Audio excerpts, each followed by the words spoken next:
Bienvenue dans cette nouvelle vidéo, bienvenue dans ce nouveau cours, dans cette nouvelle formation qui va parler de communication, notamment la suite de la communication orale en fait. Et on va parler plus spécifiquement aujourd'hui de la gestion du stress.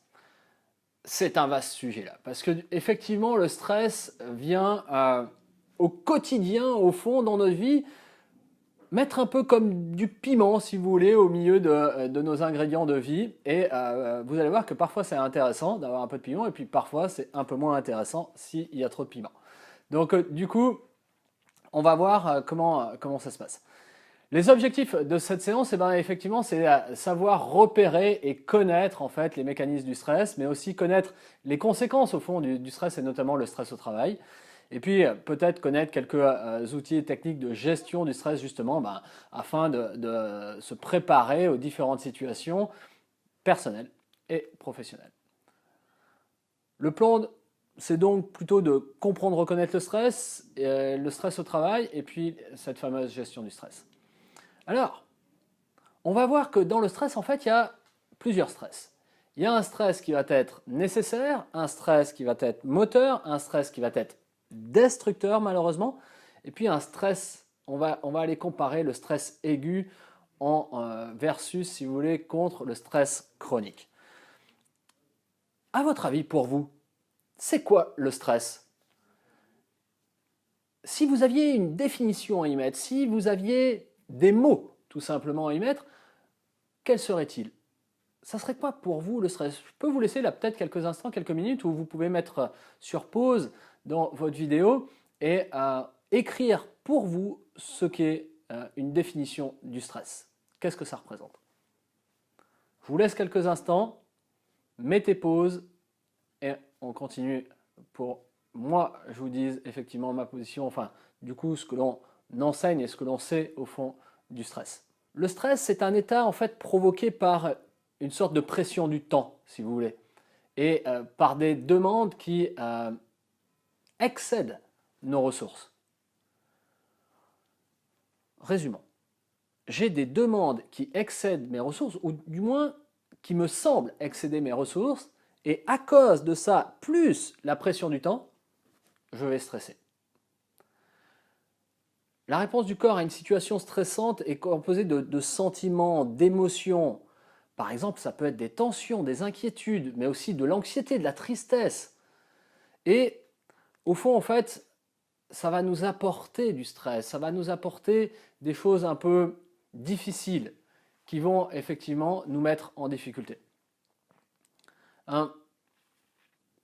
Peut-être qu'on va avoir une réaction à une agression, peut-être que ça va être un ensemble de réponses au fond de notre organisme qui est soumis à certaines pressions ou contraintes de la part de notre environnement, et notamment de notre environnement de travail, mais ça peut être aussi notre environnement familial, bien évidemment. En fait, ces réponses, ça dépend toujours un peu de la perception qu'a l'individu des pressions qu'il reçoit, bien évidemment. Je ne sais pas moi, vous avez une tâche qui vous est demandée en tant de temps et ça vous semble impossible à réaliser, vous en faites une montagne et vous allez stresser. Et puis peut-être qu'on aura donné la même tâche ou on vous aura même à vous donner la même tâche un autre jour, un autre moment, et puis ça vous sera beaucoup plus abordable, beaucoup plus réalisable. Donc en fait, vous comprenez bien aussi que ce stress va dépendre de ce qui se passe de nous avec nous-mêmes. Ça va être intéressant d'aller voir ça un peu plus loin. Certains, plus que d'autres, sont intolérants ou tolérants au stress.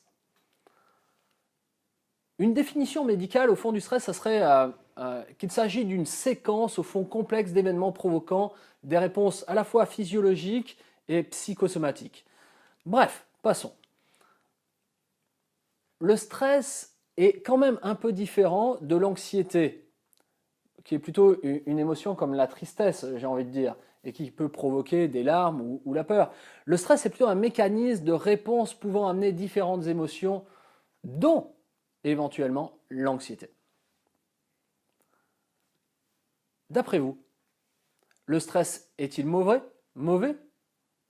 Vrai ou faux? Si vous deviez répondre à cette question, est-ce que le stress est mauvais? En fait, vous allez voir que le stress, il est surtout nécessaire. Oui, c'est vrai. Le stress va être nécessaire. Ça va être une réaction vitale à une situation donnée qui engendre des réflexes de mise en sécurité. Je vous raconte une histoire personnelle. Histoire vraie. J'avais 20 ans et ça faisait pas longtemps que j'avais le permis, donc je me trouve un 31 décembre à 4 heures de l'après-midi sur les routes vers chez moi. Il avait neigé, il y avait du verglas et plusieurs voitures se suivaient, moi j'étais au milieu. J'ai l'habitude de conduire pas mal à droite et en fait j'étais trop à droite, j'ai chopé une plaque de verglas, la voiture est partie en 180 et j'ai sauté dans un ravin. Mon stress à ce moment-là a été tel en fait que quand je me suis rendu compte que j'allais sauter dans le ravin, je ne sais pas pourquoi, je ne sais pas comment, mais ma tête s'est mise en dessous du volant. Alors je conduis un tout petit peu éloigné de mon volant, donc ça m'a bien aidé à ce moment-là, mais j'ai réussi à glisser ma tête, toute ma tête, en dessous du volant.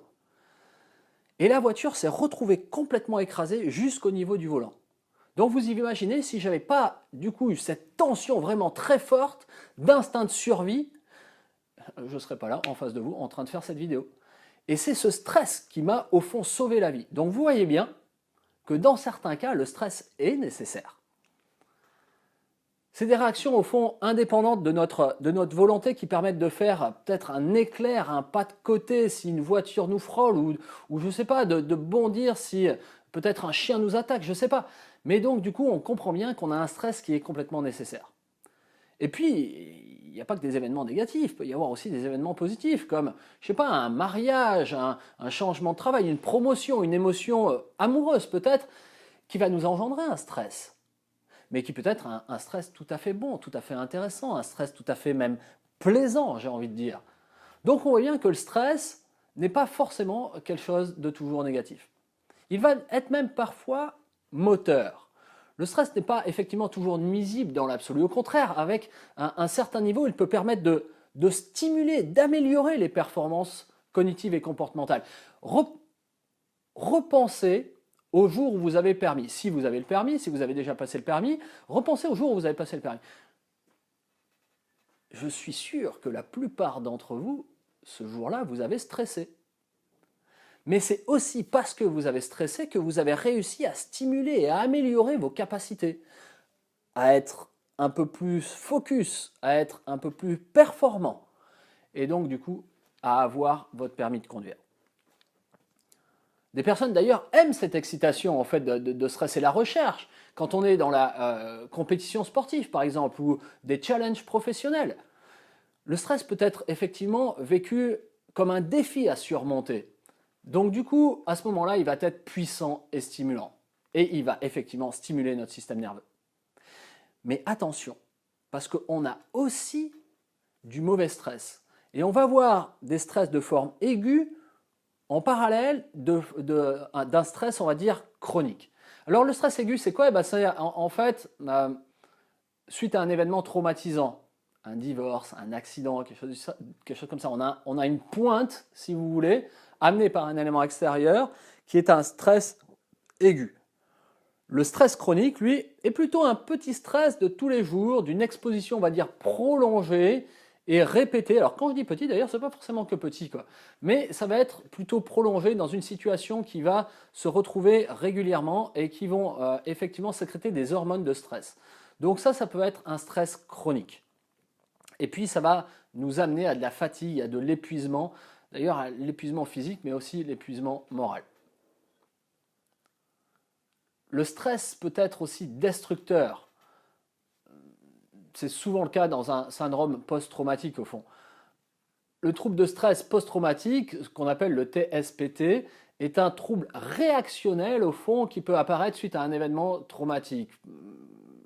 La mort d'un proche malheureusement, ou la peur de mourir pour nous-mêmes, ou lorsque son intégrité physique ou celle d'une personne, d'un proche, a pu être menacée.